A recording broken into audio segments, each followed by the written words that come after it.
এই বেকার ভাতা প্রকল্পকে কটাক্ষ করেছে বিজেপি। যুবসাথীর ফর্ম ফিল-আপের ঘটনায় প্রমাণ করে দিল আমাদের রাজ্যে বেকার যুবক যুবতীরা কি ভয়ঙ্কর পরিস্থিতির মধ্যে রয়েছেন। যারা যোগ্য তারা প্রত্যেকে আবেদন করুন, বলছেন সুকান্ত মজুমদার। দেখুন, এই যুবসাথীর ফর্ম ফিল-আপই প্রমাণ করে দিল আমাদের এই রাজ্যের বেকার যুবক যুবতীদের কি বর্তমান পরিস্থিতি। এবং সেই জন্য আমি বেকার যুবক যুবতীদেরকে বলবো, সবাই যুবসাথীতে অ্যাপ্লাই করুন। কারণ এই টাকা মমতা বন্দ্যোপাধ্যায়ের পৈতৃক সম্পত্তি নয়, আমার আপনার ট্যাক্সের টাকাই এই মমতা বন্দ্যোপাধ্যায় টাকা দিচ্ছে। অতএব যারা পাবার যোগ্য তারা সবাই অ্যাপ্লিকেশন করুন। কিন্তু তার সাথে সাথে এটাও মাথায় রাখুন যে একটা গ্র্যাজুয়েট ছেলেকে, একটা পিএইচডি করা ছেলেকে, একজন বিটেক করা ছেলেকে ঘন্টার পর ঘন্টা লাইনে দাঁড়াতে হচ্ছে 1500 টাকার একটা ভাতা নেওয়ার জন্য, কারণ তার হাতে 25,000 টাকার চাকরি নেই বলে। যারা আপনাদেরকে লাইনে দাঁড় করাচ্ছে সেই লোকগুলোকে এবার ভোটে উপযুক্ত শিক্ষা দিন, তাদের পরিবারের ছেলেদেরকে ওরকম লাইনে দাঁড় করান। তৃণমূলের নেতাদের ছেলেরা যেন আগামী দিনে ওইভাবে লাইনে দাঁড় হয় 1500 টাকার ভাতার জন্য, তার ব্যবস্থা। এই 7 জন এইআরওকে সাসপেন্ড করা হয়েছে, মুখ্য সচিবকে নির্দেশ দেওয়া হয়েছে দৃষ্টান্তমূলক ব্যবস্থা নেওয়ার জন্য। এখন রাজ্য সরকার কি করে সেদিকে নজর থাকবে। কিন্তু এই 7 জন এইআরও কারা? তারা হলেন দক্ষিণ 24 পরগনার ক্যানিং পূর্ব বিধানসভা এলাকার 2 এইআরও সত্যজিৎ দাস এবং জয়দীপ কুন্ডু। এছাড়াও এই তালিকায় আছেন জলপাইগুড়ির ময়নাগুড়ির এইআরও ডালিয়া রায়চৌধুরী, মুর্শিদাবাদের শমশেরগঞ্জের এইআরও শেফাউর রহমান, মুর্শিদাবাদের ফরাক্কার এইআরও নীতিশ দাস, মালদার সুতির এইআরও শেখ মুর্শিদ আলম রয়েছেন পশ্চিম মেদিনীপুরের ডেবরার এইআরও দেবাশিস বিশ্বাসও।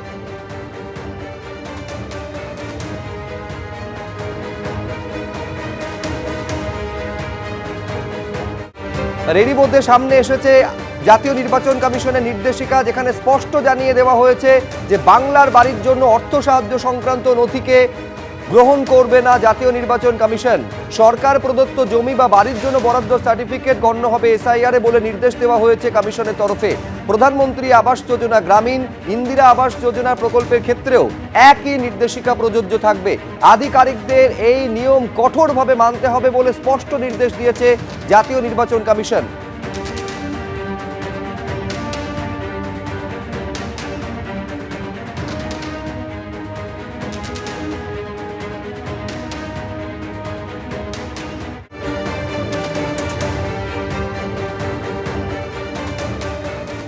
খসড়া ভোটার তালিকা প্রকাশ হয়েছে, তারপর দীর্ঘ এদিক ওদিক হোয়াটসঅ্যাপ মেসেজ, নানা রকম নিয়মের অদল বদল, এইসব করে ইলেকশন কমিশন এখন হিয়ারিং শেষ হওয়ার পরে এইসব কথা শোনাচ্ছেন।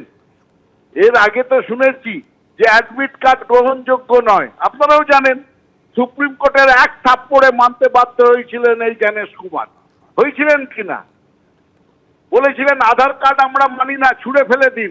সেই আধার কার্ডকে মানতে বাধ্য হয়েছিলেন কিনা? আবার আরেকটা নতুন সব নির্দেশিকা দিচ্ছেন, শিব ঠাকুরের আপন দেশে আইন কানুন সর্বনেশে, তুগলকি চাল। এই জ্ঞানেশ কুমার ভদ্রলোক হচ্ছে বিজেপির হিজ মাস্টার ভয়েস। ওই মাস্টার হচ্ছে অমিত শাহ, যা বলছে তাই এখানে পাঠাচ্ছে। এইভাবে চলবে না। আবার সুপ্রিম কোর্টে থাপ্পড় খাবে, তখন বলবে ভুল হয়েছে, হ্যাঁ মানবো। এসআইআরে পশ্চিমবঙ্গের নথি নিয়ে নতুন নির্দেশ জাতীয় নির্বাচন কমিশনের। এসআইআরে গ্রহণযোগ্য নয় বাংলার বাড়ি সংক্রান্ত নথি বলে জানালো কমিশন। এই হচ্ছে কমিশনের সেই নির্দেশনামা, যেখানে বলা হয়েছে প্রধানমন্ত্রী আবাস যোজনা, ইন্দিরা আবাস যোজনা এবং বাংলার বাড়ি সংক্রান্ত নথি গ্রহণযোগ্য নয়। একেবারে কি রয়েছে এই নথিতে বিস্তারিতভাবে জানবো, কথা বলবো আমাদের প্রতিনিধি রুমা পালের সঙ্গে। রুমা, জানিয়ে রাখি যে এই 3টি যোজনা, যেখানে বলা হচ্ছে প্রধানমন্ত্রী আবাস যোজনা গ্রামীণ, ইন্দিরা আবাস যোজনা এবং বাংলার বাড়ির স্কিমের যে অর্থ সাহায্যের যে অনুমোদন পত্র, সেটা গ্রহণযোগ্য নয়।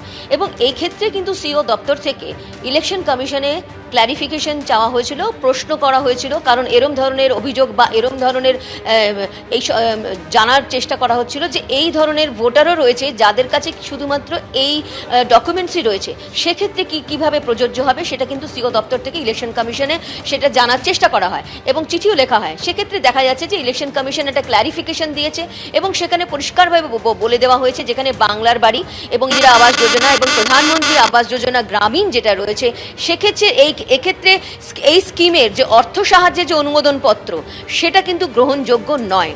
আবারও কিন্তু নির্বাচন কমিশন পরিষ্কারভাবে বলে দিয়েছে যে 13টা ডকুমেন্টস রয়েছে, যার মধ্যে হচ্ছে যে সরকার প্রদত্ত জমি বা বাড়ির বরাদ্দ বৈধ নথি হিসেবে গণ্য করা হবে। আবারও কিন্তু নির্বাচন কমিশন বলছে যে 13টা ডকুমেন্টস রয়েছে, যার মধ্যে শুধু বলা হয়েছে যে সরকার প্রদত্ত যে নথি রয়েছে সেটাই কিন্তু গ্রহণযোগ্য হবে। এক্ষেত্রে যে বাড়ি, বাংলার বাড়ি বা বিভিন্ন যে আবাস যোজনা রয়েছে, সেক্ষেত্রে তাদের যে অনুমোদন পত্র রয়েছে, ফিনান্সিয়াল অ্যাসিস্ট্যান্ট যেখানে বলা হচ্ছে যে সাহায্যের, সেই স্কিমে যে যে যে বলা যেতে পারে যে অর্থ সাহায্যের যে অনুমোদন পত্র, সেটা কিন্তু গ্রহণযোগ্য হবে না। এবার প্রশ্ন হচ্ছে যে এই ধরনের ক্ল্যারিফিকেশন এত দেরি করে এলো কেন, যখন কিন্তু স্ক্রুটিনির কাজ প্রায় এগোচ্ছে এবং যেহেতু যারা যে সমস্ত ভোটারদের ক্ষেত্রে শুধুমাত্র এই অনুমোদন পত্রই তারা ডকুমেন্ট হিসেবে দেখিয়েছেন। আমাদের সঙ্গে যোগাযোগ বিচ্ছিন্ন হয়ে গেছে, আমাদের প্রতিনিধি রুমা পাল আবার যোগাযোগ করতে পেরেছি। হ্যাঁ রুমা, এই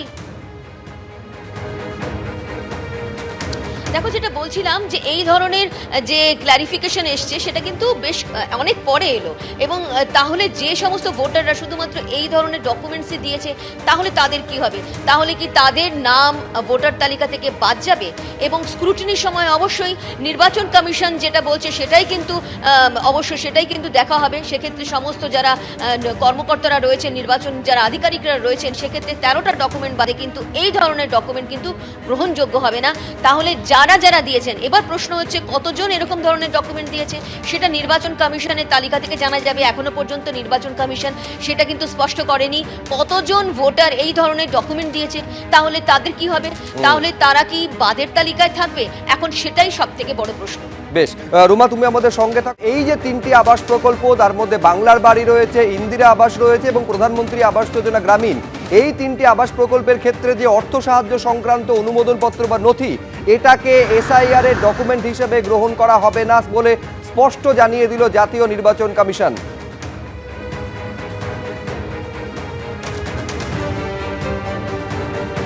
এদিকে কমিশনকে নিশানা করেছে তৃণমূল কংগ্রেস। সোশ্যাল মিডিয়া পোস্টে বলা হচ্ছে অন্য রাজ্যের ক্ষেত্রে এসআইআর এ এক ধরনের নিয়ম আর পশ্চিমবঙ্গের ক্ষেত্রে অন্য নিয়ম। বিজেপির বি টিম হিসেবে কাজ করছে জাতীয় নির্বাচন কমিশন।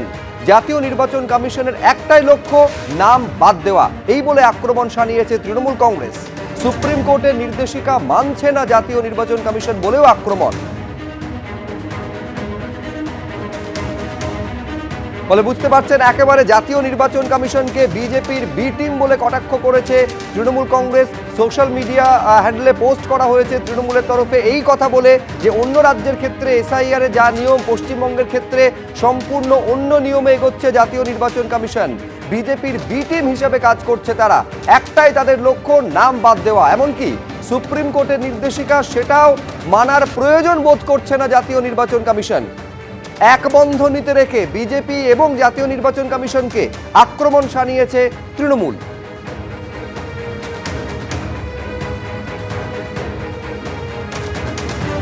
এবিপি আনন্দ, এগিয়ে থাকে, এগিয়ে রাখে।